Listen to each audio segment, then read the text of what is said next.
Hello friends, welcome to GS career academy. आज की class में डिस्कस करेंगे 5 अप्रैल के सभी इंपॉर्टेंट करंट अफेयर और साथ में सभी करंट अफेयर से रिलेटेड इंपॉर्टेंट फैक्ट। तो पूरा वीडियो को आप लोग एंड तक देखिएगा। लास्ट में हम लोग कुछ इंपॉर्टेंट स्टैटिक जीके के क्वेश्चन को भी रिवाइज करेंगे जो आपके आने वाले एग्जाम्स में भी पूछे जा सकते हैं। आज के करंट अफेयर की पीडीएफ फाइल को आप हमारे टेलीग्राम ग्रुप से डाउनलोड कर सकते हैं। टेलीग्राम ग्रुप की लिंक इस वीडियो के डिस्क्रिप्शन में भी दी गई है। तो चलिए स्टार्ट करते हैं। आज के करंट अफेयर का पहला क्वेश्चन है, हाल ही में किस देश की सरकार ने अफीम की खेती एवं उत्पादन को पूर्ण रूप से प्रतिबंधित कर दिया है? तो अभी अफगानिस्तान की तालिबान सरकार ने अफगानिस्तान में अफीम की खेती एवं उत्पादन को पूर्ण रूप से प्रतिबंधित कर दिया है। तो इस क्वेश्चन का राइट आंसर हो जाएगा ऑप्शन डी। अभी अफगानिस्तान में आप सभी को पता होगा कि तालिबान का शासन लागू हो गया है और तालिबान सरकार ने यह आदेश जारी किया है कि अफगानिस्तान में अब अफीम की खेती एवं उत्पादन नहीं किया जाएगा। आपको बता दें कि दुनिया में सबसे बड़ा उत्पादक अफीम का कौन सा देश है? अफगानिस्तान। और सबसे बड़ा निर्यातक देश भी अफगानिस्तान है अफीम का। अब बात आ रही है अफगानिस्तान की, तो यहाँ मैप में देख लीजिए आप अफगानिस्तान को। अफगानिस्तान के जो पड़ोसी देश है ईरान, पाकिस्तान, तजाकिस्तान, उज्बेकिस्तान और तुर्कमेनिस्तान। अफगानिस्तान की कैपिटल क्या है? काबुल। अफगानिस्तान के प्रधानमंत्री कौन है? हसन अखुंद। और अफगानिस्तान की करेंसी क्या है? अफगान रुपया। संसद को क्या बोलते हैं अफगानिस्तान के? शोरा। वर्ष 1990 में जब अफगानिस्तान में तालिबान शासन में आया था तब भी अफीम की खेती को प्रतिबंधित कर दिया गया था। सार्क का नवीनतम देश कौन सा बना है? अफगानिस्तान। सार्क का फुल फॉर्म क्या होता है? आप इसको कमेंट में हमें बताइएगा। भारत द्वारा अफगानिस्तान में कौन कौन से बांध बनाए गए हैं? तो 2 बांध भारत ने बनाए हैं अफगानिस्तान में। एक का नाम है सलमा और एक का नाम है सहतूत बांध। अब देखते हैं नेक्स्ट क्वेश्चन। रामनाथ कोविंद स्वतंत्र तुर्कमेनिस्तान की यात्रा करने वाले कौन से भारतीय राष्ट्रपति बने हैं? तो पहले भारतीय राष्ट्रपति बने हैं रामनाथ कोविंद, जिन्होंने स्वतंत्र तुर्कमेनिस्तान की यात्रा की है। यह यात्रा 3 दिवसीय है। आप यहाँ इमेज में देख सकते हैं, ये है भारत के राष्ट्रपति श्री रामनाथ कोविंद और ये है तुर्कमेनिस्तान के राष्ट्रपति सरदार बर्डीमुखामेदोव। कौन है? सरदार बर्डीमुखामेदोव। अब यहाँ बात आ रही थी तुर्कमेनिस्तान की, तो आप मैप में देख लीजिए तुर्कमेनिस्तान को। ये जो रेड में है ये है तुर्कमेनिस्तान। तुर्कमेनिस्तान की कैपिटल क्या है? अशगाबाद। तुर्कमेनिस्तान की करेंसी क्या है? तुर्कमेनिस्तानी मानत। और तुर्कमेनिस्तान के जो प्रेजेंट टाइम में राष्ट्रपति हैं सरदार बर्डीमुखामेदोव। इंपॉर्टेंट है क्योंकि अभी न्यूली अपॉइंटेड है, यानी अभी नए राष्ट्रपति बने हैं तुर्कमेनिस्तान के। इस यात्रा में दोनों देशों ने आपदा प्रबंधन, वित्तीय खुफिया, संस्कृति और युवा मामलों में सहयोग के लिए कुल 4 समझौता ज्ञापनों पर हस्ताक्षर किए हैं। नेक्स्ट क्वेश्चन है आपके सामने, यश फांगनोन कोन्याक किस राज्य से राज्यसभा सदस्य बनने वाली प्रथम महिला बन गई हैं? तो अभी यश फांगनोन कोन्याक नागालैंड राज्य से पहली बार राज्यसभा सदस्य बनी हैं, जो कि प्रथम महिला बन गई हैं राज्यसभा में सदस्य बनने वाली। आप यहाँ इमेज में देख लीजिए, ये है यश फांगनोन कोन्याक और अभी ये नागालैंड से राज्यसभा सदस्य बने हैं। अभी हाल ही में राज्यसभा की 13 सीटों के लिए चुनाव हुए हैं। और एक और इम्पोर्टेंट पॉइंट आपको जो ध्यान रखना है कि 1990 के बाद पहली बार किसी पार्टी ने जो 100 सीटों से ज्यादा राज्यसभा में आंकड़ा पार किया है तो वो है भारतीय जनता पार्टी। और भारतीय जनता पार्टी ने अब राज्यसभा में 101 सीटों का आंकड़ा पार कर लिया है। राज्यसभा से संबंधित जो महत्वपूर्ण फैक्ट आपके आने वाले एग्जाम में पूछे जा सकते हैं, क्योंकि पॉलिटी का ये पार्ट है और पॉलिटी के क्वेश्चन राज्यसभा और लोकसभा से जरूर पूछे जाते हैं। राज्यसभा का उच्च सदन कहलाता है, यानी राज्यसभा को उच्च सदन बोलते हैं। राज्यसभा का गठन कब हुआ था? 3 अप्रैल 1952 को। राज्यसभा की पहली बैठक कब आयोजित हुई थी? 13 मई 1952 को। 23 अगस्त 1954 को काउंसिल ऑफ स्टेट का नाम बदलकर राज्यसभा किया गया था। इंपॉर्टेंट पॉइंट है, जरूर याद रखिएगा आप लोग। कि पहले इसका नाम हुआ करता था काउंसिल ऑफ स्टेट, फिर इसको बदलकर क्या किया गया, राज्यसभा। राज्यसभा के पहले सभापति कौन थे, डॉक्टर सर्वपल्ली राधाकृष्णन। डॉक्टर सर्वपल्ली राधाकृष्णन और मोहम्मद हामिद अंसारी लगातार 2 बार राज्यसभा के सभापति रहे हैं। राज्यसभा के सदस्यों की अधिकतम संख्या कितनी होती है, 250, और राज्यसभा के सदस्यों की वर्तमान संख्या कितनी है, तो अभी 245 संख्या है राज्यसभा की। राज्यसभा के सदस्यों का कार्यकाल कितने वर्ष का होता है, तो 6 वर्षों का होता है। लोकसभा के सदस्यों का कार्यकाल कितने वर्षों का होता है, तो ये आंसर आप हमें कमेंट बॉक्स में दीजिएगा। राज्यसभा की सदस्यता के लिए न्यूनतम उम्र सीमा कितनी होती है, तो 30 वर्ष होती है। हर 2 साल पर राज्यसभा के लिए 1/3 सदस्यों का कार्यकाल पूरा हो जाता है, यानी जो राज्यसभा है ये कभी डिसॉल्व नहीं होता है, यानी कभी भंग नहीं होता है। राज्यसभा के वर्तमान सभापति कौन है, एम वेंकैया नायडू, और एम वेंकैया नायडू ही भारत के अभी उपराष्ट्रपति भी हैं। राज्यसभा के वर्तमान उपसभापति कौन है, हरिवंश नारायण सिंह, और राज्यसभा के वर्तमान महासचिव कौन है, प्रमोद चंद्र मोदी। नेक्स्ट क्वेश्चन है, दिल्ली मेट्रो रेल कॉरपोरेशन यानी डीएमआरसी के नए प्रबंध निदेशक कौन बने हैं, तो अभी विकास कुमार को दिल्ली मेट्रो रेल कॉरपोरेशन का नया मैनेजिंग डायरेक्टर बनाया गया है। तो इस क्वेश्चन के लिए राइट आंसर हो जाएगा ऑप्शन डी। अब यहाँ बात आ रही थी जो महत्वपूर्ण नियुक्ति हुई है, तो कुछ जो नियुक्ति अभी हाल ही में हुई हैं उनको हम लोग डिस्कस कर लेते हैं। तो एक कंपनी है फेडेक्स, जो कि एक मल्टीनेशनल कोरियर कंपनी है, और इसने अपना नया सीईओ किसको बनाया है, भारतीय मूल रूप से है राज सुब्रमण्यम, और इनको ही अभी फेडेक्स ने अपना सीईओ अपॉइंट किया है। Broadcast audience research council of India यानी बार्क के नए अध्यक्ष कौन बने हैं, शशि सिन्हा। फ्लिपकार्ट हेल्थ प्लस के नए सीईओ कौन बने हैं, प्रशांत झावेरी। ऑयल इंडिया लिमिटेड के नए अध्यक्ष और प्रबंध निदेशक कौन बने हैं, रंजीत रथ। एफएटीएफ के नए अध्यक्ष कौन बने हैं, टी राजा कुमार। एफएटीएफ का फुल फॉर्म क्या होता है, फाइनेंशियल एक्शन टास्क फोर्स, और इसके नए अध्यक्ष बने हैं टी राजा कुमार। एफएटीएफ से कुछ ध्यान आ रहा है आपको, अभी एफएटीएफ ने अपनी ग्रे लिस्ट में पाकिस्तान को फिर से शामिल कर लिया है, और एक नया देश जिसको एफएटीएफ ने अपनी ग्रे लिस्ट में शामिल किया है, यूएई को पहली बार शामिल किया है ग्रे लिस्ट में। नेक्स्ट क्वेश्चन है, हाल ही में फिडे ने किस देश को फिडे शतरंज ओलंपियाड 2022 की मेजबानी के अधिकार सौंपे हैं। तो पहले जो फिडे शतरंज ओलंपियाड 2022 का आयोजन होना था, तो पहले रूस में इसको आयोजित किया जाना था, लेकिन अभी रूस और यूक्रेन के बीच वॉर चल रहा है, और जिसकी वजह से अब ये रूस में आयोजित नहीं होगा। और फिडे ने एक नई बिडिंग कराई थी, और नई बिडिंग में यह भारत को मिला है कि फिडे शतरंज ओलंपियाड 2022 का जो आयोजन होगा वो अब भारत के शहर चेन्नई में आयोजित किया जाएगा। यह पहला मौका है जब फिडे की मेजबानी भारत को मिली है। फिडे के प्रेजेंट टाइम में प्रेसिडेंट कौन है, आरकेडी डोरकोविच। कौन है, आरकेडी डोरकोविच। नेक्स्ट क्वेश्चन है, हाल ही में टेम्पल 360 वेबसाइट को किसने लॉन्च किया है। तो प्रेजेंट टाइम पर हमारी संस्कृति एवं विदेश मंत्री हैं मीनाक्षी लेखी, और मीनाक्षी लेखी ने ही टेम्पल 360 वेबसाइट को लॉन्च किया है। अब यह टेम्पल 360 वेबसाइट किससे संबंधित है, तो आप कहीं पर भी किसी स्थान पर भी अपने मोबाइल या लैपटॉप से टेम्पल 360 वेबसाइट की मदद से भारत के किसी भी मंदिर को आप 360 व्यू में देख सकते हैं। उस मंदिर की आरती को आप ऑनलाइन देख सकते हैं, और साथ में आप उस मंदिर को ऑनलाइन चंदा भी दे सकते हैं इस टेम्पल 360 वेबसाइट की मदद से। और इसी वेबसाइट को अभी लॉन्च किया है मीनाक्षी लेखी ने।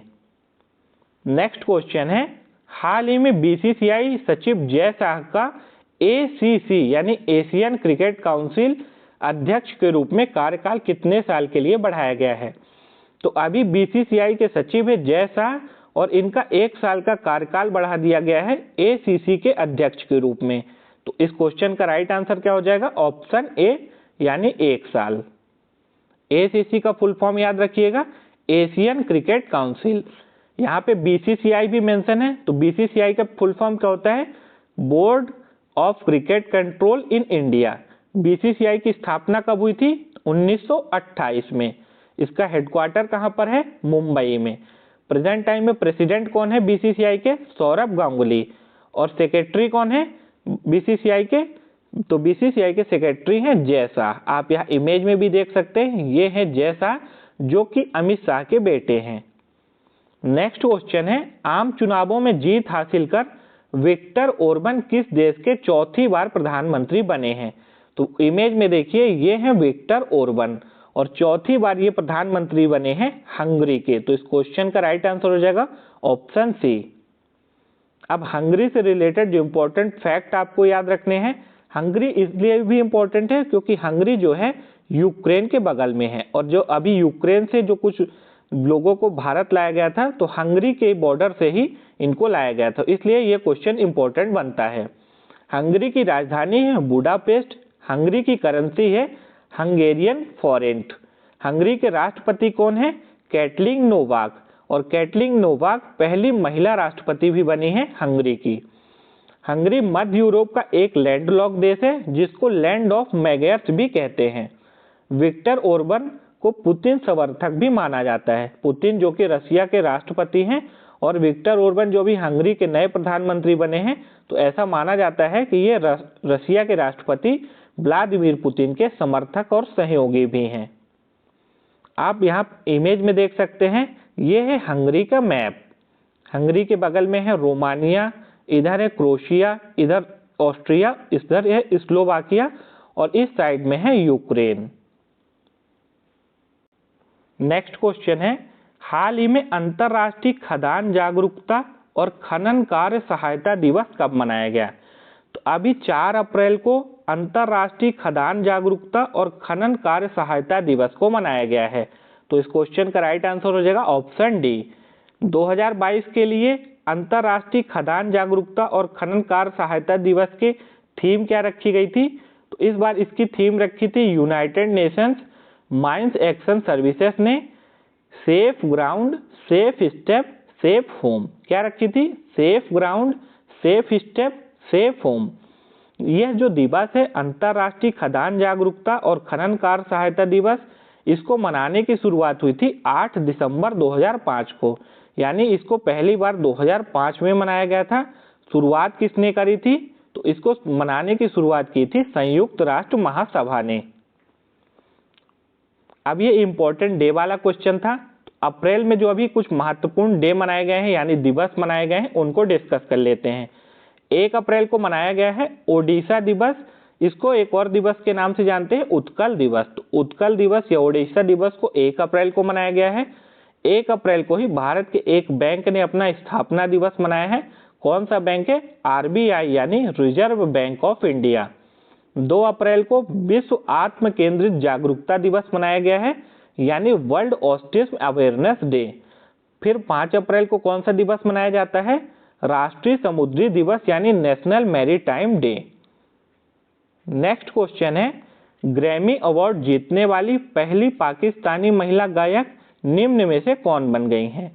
तो अभी पाकिस्तानी गायक है अरूज आफ्ताब, जिन्होंने अभी ग्रैमी अवार्ड 2022 में यह पुरस्कार जीता है। ग्रैमी अवार्ड 2022 का यह 64वां संस्करण था। ग्रैमी अवार्ड 2022 समारोह का आयोजन कहाँ किया गया था? अगर आपसे ऐसा क्वेश्चन एग्जाम में पूछे तो इसका आयोजन किया गया था अमेरिका के लॉस वेगास शहर में। ग्रैमी अवार्ड संगीत के क्षेत्र में उत्कृष्ट कार्य करने वाले लोगों को दिया जाता है। और जो पहली पाकिस्तानी महिला गायक बनी है, तो नाम याद रखिएगा अरूज आफ्ताब। आप यहाँ इमेज में भी देख सकते हैं, ये है महिला गायक पाकिस्तान की हैं अरूज आफ्ताब। नेक्स्ट क्वेश्चन है, हाल ही में आईपीएल 2022 का पहला शतक किसने लगाया है? तो अभी जॉस बटलर जो कि राजस्थान रॉयल्स के खिलाड़ी हैं, इन्होंने आईपीएल 2022 का पहला शतक लगाया है। पहले खिलाड़ी बने हैं जिन्होंने आईपीएल 2022 में 100 यानी सेंचुरी लगाई है। आईपीएल से रिलेटेड जो आने वाली एग्जाम में आपसे क्वेश्चन पूछे जा सकते हैं, आईपीएल के इतिहास में सबसे अधिक रन कौन बनाए हैं? विराट कोहली ने। आईपीएल में सबसे अधिक विकेट किसके हैं? ड्वेन ब्रावो के। पहले ये रिकॉर्ड किसके नाम था? लसित मलिंगा के नाम, लेकिन अब लसित मलिंगा से आगे निकल गए हैं ड्वेन ब्रावो। सबसे अधिक बार आईपीएल की विजेता टीम कौन सी है? मुंबई इंडियंस। इसने 5 बार आईपीएल की ट्रॉफी जीती है। आईपीएल 2022 का संस्करण कौन सा है? तो यह 15वां संस्करण आयोजित किया जा रहा है। पहला संस्करण कब खेला गया था आईपीएल का? वर्ष 2008 में। आईपीएल 2022 का आयोजन कहाँ किया जा रहा है? तो इसको भारत के महाराष्ट्र में किया जा रहा है। महाराष्ट्र में टोटल 4 ग्राउंड पे आईपीएल 2022 का आयोजन किया जाएगा। आईपीएल 2022 में 2 नई टीमें खेल रही हैं। नाम जरूर याद रखिएगा आने वाली परीक्षाओं के लिए, लखनऊ सुपर जायंट्स और गुजरात टाइटंस। सबसे ज्यादा T20 मैच खेलने वाले भारतीय खिलाड़ी कौन बन गए हैं? रोहित शर्मा। और रोहित शर्मा के बाद कौन से हैं? महेंद्र सिंह धोनी। नेक्स्ट क्वेश्चन है, भारत के किस राज्य में वर्ष 2024 तक टीबी मुक्त प्रदेश बनने का लक्ष्य रखा है? तो अभी भारत का राज्य है मध्य प्रदेश और इसने 2024 तक टीबी मुक्त प्रदेश बनने का लक्ष्य रखा है। अभी कुछ दिनों पहले Kushabhau Thackeray international convention centre, इसका पहले नाम क्या था? मिंटो हॉल, और ये कहाँ पर है? भोपाल में। और यहीं पर एक कार्यशाला आयोजित की गई है जिसमें यह संकल्प लिया गया है कि वर्ष 2024 तक मध्य प्रदेश को टीबी मुक्त राज्य बनाया जाएगा। आगामी परीक्षा के लिए जो कुछ महत्वपूर्ण तथ्य हैं उनको डिस्कस करते हैं। भारत कब तक शुद्ध शून्य कार्बन उत्सर्जन के अपने लक्ष्य को हासिल कर लेगा? 2070 तक। भारत में किस वर्ष तक ऊर्जा स्वतंत्र बनने का लक्ष्य निर्धारित किया है? 2047 तक। केंद्र सरकार ने किस वर्ष तक कृषि क्षेत्र में डीजल को अक्षय ऊर्जा में बदलने का लक्ष्य रखा है? 2024 तक। 2050 तक शून्य कार्बन उत्सर्जन लक्ष्य निर्धारित करने वाला पहला दक्षिण एशियाई शहर कौन सा बना है? भारत का शहर है मुंबई। अब डिस्कस करेंगे डेली स्टैटिक जीके का डोज। ये स्टैटिक जीके के क्वेश्चन जो आपके आने वाली परीक्षाओं में पूछे जा सकते हैं, तो हम इनको अब डिस्कस करते हैं। भारतीय संविधान के किस अनुच्छेद में राष्ट्रपति के महाभियोग के लिए प्रक्रिया को शामिल किया गया है? इसको शामिल किया गया है अनुच्छेद 61 में। एक भुगतान है जो सरकार किसी उत्पादक को किसी वस्तु के बाजार मूल्य के पूरक के रूप में देती है, उसको हम लोग क्या बोलते हैं? सब्सिडी। प्रत्यक्ष संपर्क किए बिना दूर से किसी वस्तु के बारे में सूचना एकत्र करने की तकनीकों को क्या कहा जाता है? सुदूर संवेदन। महाराष्ट्र के नासिक से कौन सी नदी निकलती है? गोदावरी। शेर शाह का मकबरा कहाँ स्थित है? सासाराम में। विश्व प्रसिद्ध हेसिम गोम्पा उत्सव कहाँ मनाया जाता है? इसको मनाया जाता है लद्दाख में। विश्व का सबसे छोटा देश कौन सा है? Vatican city. विश्व का सबसे बड़ा देश कौन सा है? याद रखिएगा रसिया। दूसरे नंबर का सबसे बड़ा देश कौन सा है? इसको आप हमें कमेंट बॉक्स में बताइएगा। विश्व का सबसे अधिक लौंग उत्पादक देश कौन सा है? तंजानिया। लोकसभा के निर्वाचन के लिए न्यूनतम आयु सीमा कितनी होती है? तो लोकसभा के लिए 25 वर्ष है और राज्यसभा के लिए अभी हमने डिस्कस किया कितनी है? न्यूनतम आयु सीमा 30 वर्ष। लूनी नदी किस राज्य में बहती है? राजस्थान में। आज के नॉलेज बूस्टर में हम लोग डिस्कस करेंगे भारत के प्रमुख हाथी रिजर्व। कुछ दिनों पहले हमने डिस्कस किया था भारत के प्रमुख टाइगर रिजर्व। आज हम डिस्कस करेंगे भारत के प्रमुख हाथी रिजर्व। इंपॉर्टेंट है, इससे एक क्वेश्चन आपके आने वाले एग्जाम में जरूर पूछा जा सकता है, तो आप इसको ध्यान से देखिएगा। वायनाड हाथी रिजर्व कहाँ पर है? भारत के केरल राज्य में। अनाईमुडी हाथी रिजर्व कहाँ पर है? केरल में। नीलगिरी हाथी रिजर्व कहाँ पर है? तमिलनाडु राज्य में। और तमिलनाडु में एक और हाथी रिजर्व है, क्या नाम उसका? श्रीविल्लीपुत्तूर हाथी रिजर्व। लेमरू हाथी रिजर्व कहाँ है? छत्तीसगढ़ राज्य में। तामोर पिंगला हाथी रिजर्व कहाँ है? ये भी छत्तीसगढ़ में है। वैतरणी हाथी रिजर्व कहाँ पर है? ओडिशा में। सोनितपुर हाथी रिजर्व कहाँ पर है? असम में। मयूर झरना हाथी रिजर्व कहाँ पर है? पश्चिम बंगाल में। और गारो हिल्स हाथी रिजर्व कहाँ पर है? मेघालय में। तो ये थे कुछ भारत के महत्वपूर्ण हाथी रिजर्व जो अलग अलग राज्यों में बनाए गए हैं। तो फ्रेंड्स, आज की इस क्लास में हमने डिस्कस कर लिए 5 अप्रैल के सभी इंपॉर्टेंट करंट अफेयर, साथ में स्टैटिक जीके के क्वेश्चन और एक नॉलेज बूस्टर जहां से आपके आने वाले एग्जाम में क्वेश्चन पूछे जा सकते हैं।